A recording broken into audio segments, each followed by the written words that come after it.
Add or subtract, write the answer in lowest terms. We have a difference of two rational expressions, x plus 1 over 3 minus x squared over x minus 3. Now, in inspecting these denominators, which we have to have a common denominator in order to subtract, we notice that they are opposites.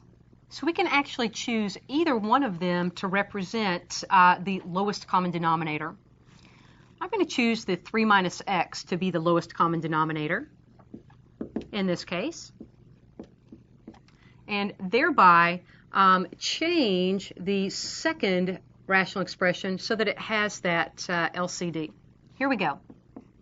Let's leave the first fraction alone, x plus 1 over 3 minus x. Now with our second fraction, x squared over x minus 3, in order to change the signs of the denominator, I'm going to multiply both the numerator and denominator by a negative 1. So the numerator times negative 1 and the denominator times a negative 1 as well. Now, as we do that on the right-hand side in the denominator, negative 1 times x is negative x, same thing we have up front, and negative 1 times negative 3 is a positive 3, the same thing that we have up front. So both of these fractions now have that lowest common denominator of 3 minus x. Let's focus on the numerators.